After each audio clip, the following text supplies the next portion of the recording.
keep talking now. Oh, okay. Can I see the rings? They're nice, like this, just on the lapel.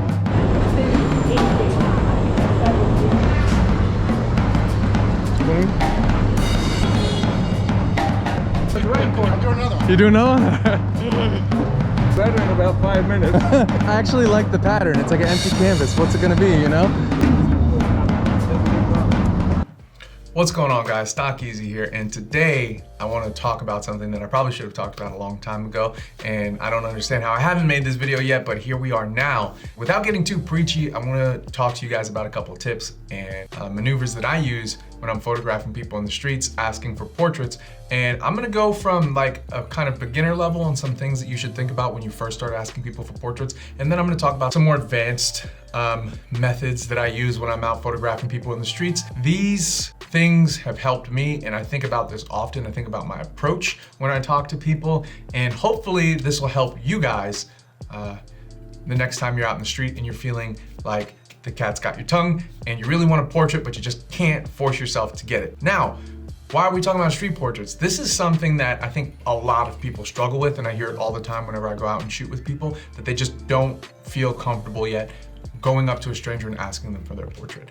One of these people was my brother, Project Roman Sire. I don't know, however you guys know him, man of many names. About a year and a half ago, he would never ask anybody for a portrait. Absolutely just would not. Didn't feel comfortable with it, and I didn't know if we could get him to break out of that shell, but I started forcing him to ask people for portraits. Like, he would see someone, I'd be like, just go ask. I would force him to do it, and in between those times, I would kind of give him some ideas of what to say and think about what he was doing when he was asking people for portraits, and getting into the psyche of the subjects that you shoot just a little bit, because you have to understand that you are approaching a stranger with a camera. So let's just get right into these tips, and hopefully, you know, there's a couple of nuggets in here for you guys. Again, these are ranged from beginner to a little more advanced. Disclaimer, before we start, I want to say this because I like to think of myself as a bit of an introvert.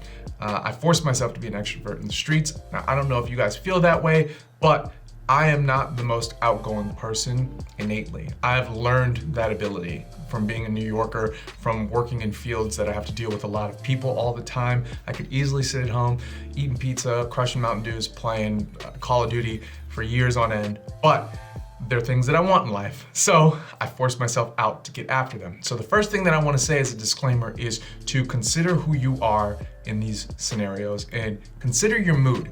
Because a lot of times when I'm out photographing in the streets and I ask people for a portrait and they deny me in a very harsh way, it can completely put a damper on the mood.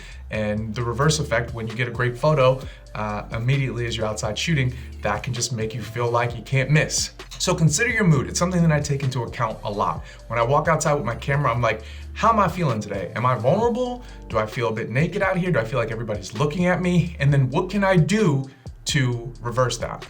How do I get a hold of that? Because my mood affects the way that I shoot greatly, and I know that, and now I try to control it. For example, during this pandemic, I had not been in the city in photographing in a few months. Every couple of months or every few weeks now, it's becoming more regular. I'll go out to the city and I'll photograph, but one of the first times I was back, I went to Union Square, and it all felt so chaotic. I didn't feel comfortable. Like, I saw photographs, but my legs weren't moving in the direction of the images. I just couldn't start. I didn't know how to start, and on top of it, I was shooting film, so that was making it even more difficult. I just kind of sat there for a while, and I was like, what do I do to break myself out of this moment? Well, I kind of saw this guy sitting on the steps, and he was talking to himself, and he was just kind of, I mean, let's be honest, he was mentally ill, but he had a guitar with him, and so I went and I sat down as close as I could to him, obviously 6 feet, but I sat down and I just kind of made eye contact with him, and I listened to him talk to himself. I listened to him play his guitar, and I watched people watch me sitting as close as I was to them. And then I started to photograph him as I started to feel that self-awareness melt away.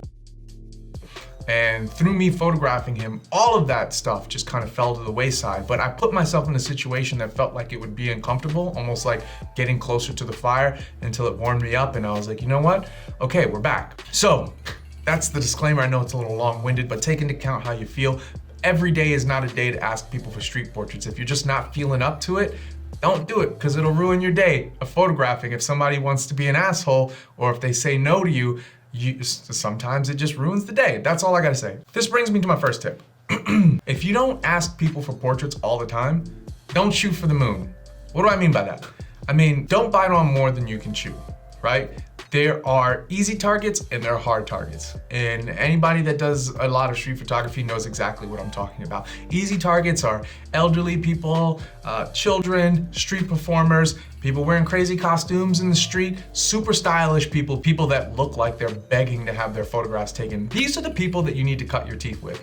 You need to start off your street photography portraits by going after low-level subjects. Young kids love Instagram. They love having a professional photo of them taken. So when you're starting out and you see people like a young, beautiful girl who's dressed very nicely, it's super easy to go up to her and say, hey, I love what you're wearing. Can I get your portrait? You see a couple of kids and you say, you guys look so cute together sitting on that bench in Washington Square Park. Why don't I take this photo of you and I can send it to you on Instagram? This gets you talking and it starts to get you more comfortable approaching random people on the street.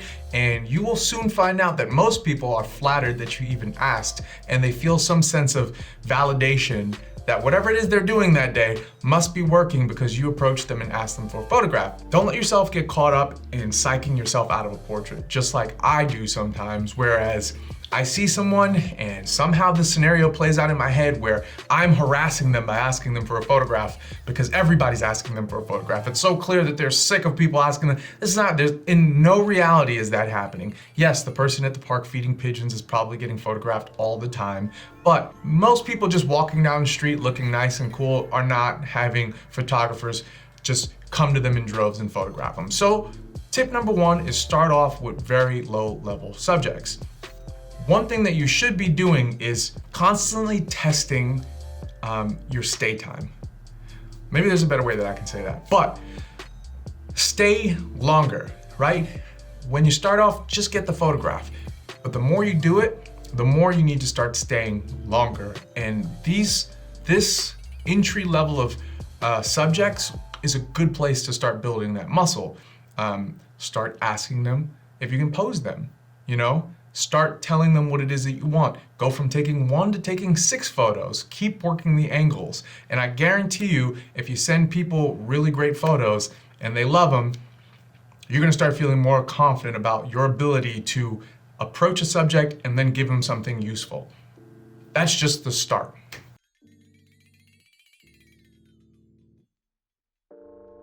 That leads into my second tip. And now this is something that I often tell people when I'm shooting outside with them. Oftentimes people will see me go up to someone and ask them for a portrait, and then we'll have a session, maybe 2 minutes, 3, 4, 5 minutes, and people always be like, well, what'd you say to them? And I'll always ask them, well, when you want a portrait, what do you say to somebody? And they're like, well, I don't know what to say to them, and that's why I don't ask them for a portrait.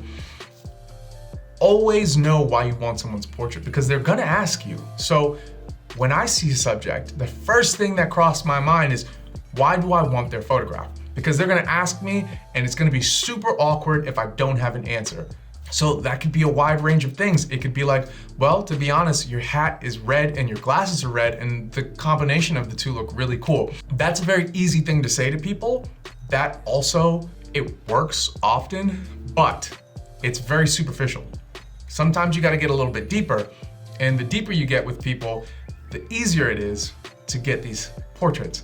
And one of the things that I've started to experiment with is getting into the psyche geographically of where I'm located. What does that mean? It means that I am in a city where New Yorkers and this energy and this vibe of New York is a dying breed, right? So one thing that I've noticed that works all the time is like a little bit of a joke that I do when I'm being my extrovert version of myself. I'll go up to people and be like, oh my God, this is such a New York moment. Like, this looks like, are you in New York? Are you born here? Are you raised here? Whatever it might be, but I tell them that they are so New York, and people eat that shit up. They absolutely love it. And whenever I do that, I literally rarely ever get denied a portrait, which is insane to me, but think about that. Where are you located, and what is it about that place that you think that you can use to play into somebody's psyche to get them to pose for you or give you a portrait? Okay, so just to recap, 2 is know why you want your portrait. Know exactly why you want it from somebody. And sometimes people might even say, well, what are you gonna do with the portrait? This is a point where I'll tell people I'm a street photographer and I document my city. I don't really plan on doing anything with it, but I like to document the people that live here, the inhabitants of the city, and you strike me as somebody that defines this space. Rehearse them in your head. Sometimes it's a slogan, sometimes it's unique to the individual, but you should have some things prepared. Whatever it may be, have something planned in your head, especially if you're not someone that thinks fast on their toes. That brings us to our next tip. As you start to get more comfortable with approaching people in the street, you will start to develop somewhat of a persona. Maybe you will. This is something that I do. I equate who I am in the streets to taking a phone call from my girlfriend around my guy friends, right? If I haven't spoken to her a while and she calls me and I want to leave the room because I don't want them to hear me with my cupcake talk. You know what I mean? That's who I am in the streets. Oh, monitor battery just died. Give me 1 second. All right, we're back. So I was saying, yeah, I have a different persona when I'm outside photographing people, and I equate that to almost like your professional voice when you get a work call, when you get an important business opportunity or something like that, and you don't want other people to hear you, so you take that phone call and you leave the room. That's who I am when I photograph street photography. I don't photograph well in groups because I feel like who I am when I'm outside photographing is inauthentic to how people know me, and I don't ever approach people when my girlfriend is around and I shoot because I'm embarrassed by who I become when I photograph. I'm a different person. So as you go outside and you photograph people, don't be passive. Don't let things just happen and idle and watch and snap like a drone. You should getting ahead of myself. I should not be telling you what to do. This is about me and how I photograph. So let me wind that back. You should not be doing anything, but one of the things that I personally love about street photography is the human element, obviously. Like, I love photographing shapes and patterns and shadows and things like that, but I also love what street photography affords me. It affords me the ability to meet random strangers and have conversations that I never would have. It's brought me all over the world, and in all those different places, people ask me about my camera and I take portraits of them, and it opens up doors that I never thought it would. So when I go out with the intention of being extroverted. I don't want to just spectate sometimes. Sometimes I want to get into the mix, and that requires me, and it can be pretty energy consuming, to almost act as if I was on Adderall around people. I strike first. I'm a little more crazy. I can be a little bit loud. I can be a little obnoxious. I do whatever it is that I need to do to get the photos that I want and get closer to the people that I want. And whether that means being a slick ass New Yorker or a wise ass or something like that, I use those things to get myself closer to my subject. So as you start to get more comfortable with people, you'll start to, or maybe you would want to, develop that persona. And I would say, what is that? Are you cracking jokes and being wise and like kind of making people laugh and being fun in the streets? How do you approach people? And this is something that you should definitely start to consider and construct in your mind, because when I go outside, I turn into a different person, especially when I'm alone. Okay, so this is another tip that I kind of felt like I glazed over earlier. I didn't intentionally mean to go into that, where I talked about having something to say. But one thing that I highly recommend, and this is gonna sound a little spicy, but lie. Lie to yourself, lie to people, because it really works. When I say lie to myself, I say to myself, if someone gave me money to go outside and photograph my neighborhood and its inhabitants, how would I go about that? Would I still be shy? Would I still be uncomfortable? Or would I approach it from the perspective of someone that needs to take these photographs so that they can make a living? It changes your perspective completely. If you consider what you're doing work, then you will treat it as such. You can't fail when you have to work and you have to put food on the table. So lie to yourself and lie to other people too. Hey, I'm working on a book about New York City and I'm documenting the inhabitants. You strike me as someone that's from the city, and I love your style, I love your energy, and I want to photograph you. Maybe one day you will shoot for the New York Times. Until then, nobody's gonna pull your credentials unless you're trying to walk into like, I don't know. Just be careful with that one. Don't get too crazy, but like, you should develop a narrative that works for you that you can fall back on, because I do it often. I do it in my head, and I do it on occasion when I talk to people. So go for that. Lastly, this is something that I have been noticing lately that I have been doing that's giving me a ton of success on the streets, and it is a very advanced tip. and it is probably more in line with like a Bruce Gilden tactic, even not as aggressive. I mean, he was very in your face, but the tip is basically don't give people the chance to say no. Here's what I do. So sometimes I'll walk up to somebody, let me grab my camera, and I gesture. Sometimes I gesture, or sometimes I'll tell them that I really like what they're doing, and I'll do it so abruptly and so short that they don't even have a chance to respond. I'll come up to them and I'll be like, one of these, this is like a very simple gesture. Let me take my glasses off before I scratch them. And I'll do a little quick gesture. Also, just one photo, like something like that. Or I'll just tap my camera and I'll bring it up. Or oftentimes I'll be like, don't move, this is great. Just as you are, thank you. Simple as that. And it really, really, really works. One photo, just how you are. Can you stay just like that? Thank you. You'd be surprised, but that's something that I've been working on. It's a more advanced tip, and that's going to take probably a little trial and error for you to feel comfortable with that. Sometimes you get the camera up, people say no, but you've already gotten the photo. If you didn't want the photo, I'll delete it. I'm not a confrontational person. There's just no reason for that ever. When you're taking street photography, you have to understand that you are invading someone's space and their privacy, regardless or not if it's illegal or illegal. You are a strange person approaching someone with a camera. So keep that in mind at all times. Just a quick recap. So start off with easy targets. Know exactly why you want the portrait and what to say to people once they ask you why, because they're going to ask if you're asking for street portrait. 3, be someone else in the streets. That's totally fine. Start to develop that persona. Be a little more loud. Start doing that because it's not who you are, but when you hold your camera, you can be whoever you want to get the photograph. This is what I do.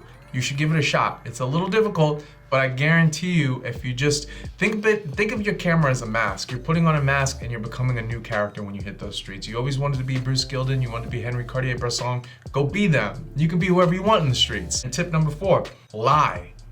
Lie, lie, lie. You work for a magazine, you're at work right now, and you gotta get these photos. You'd be surprised how much that changes your mentality in the streets when you treat street photography as work and not a hobby. And the last tip is, don't give them a chance to say no. Just go there, take the photograph, always flash a smile and say thank you for the photograph, and hopefully nobody kicks your teeth in. Thank you guys for watching. Hopefully this was really helpful for you guys. I'd love to discuss more. If you have any questions about the way that I approach people in the streets, if you want me to continue this series with a bit of POV, that's possible. But I really wanted to get this conversation started because I know this is something that a lot of people struggle with. Hopefully this will start getting the wheels spinning a little bit so that you can start approaching people and taking the portraits that you want to take. Thanks for watching. Do me a favor, like and subscribe. Actually, I don't give a fuck. Do whatever you want.